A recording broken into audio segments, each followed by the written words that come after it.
Here's an interesting ethical challenge, and I'm saying this during Holy Week as we are anticipating Easter.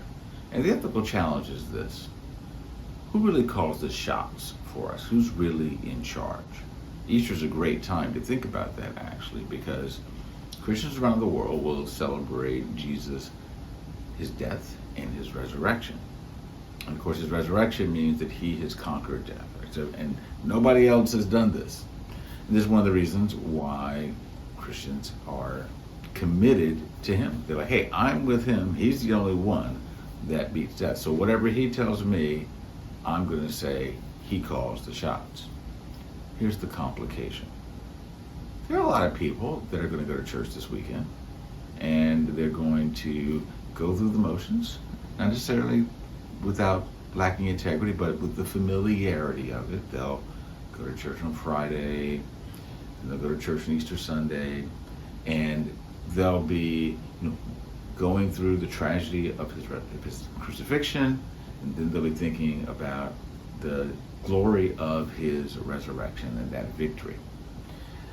But what I wonder is what's going to happen in the weeks that follow in terms of how people are discerning the choices that they make for their lives.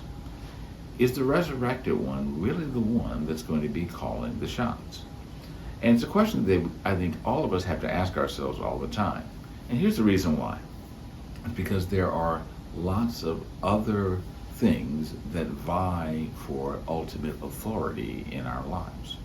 That can be just things that we've learned growing up. In other words, conventional wisdom from the family.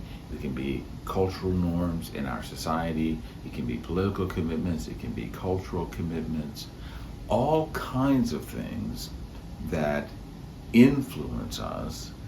And sometimes these influences rise to the level of saying, essentially, let me be in charge. Let me be the one that directs everything. I think it's really important for people, especially if they say that they are a Christian and that Jesus is number one for them, and I believe everything that the Bible says. I think it's really important to ask, well, how's that work out in practice? What happens when we make our choices about what matters, when we make moral decisions? Is our faith really calling the shots, or is it something else? I think this is a question that we should pose to ourselves, not just on Holy Week, but every day.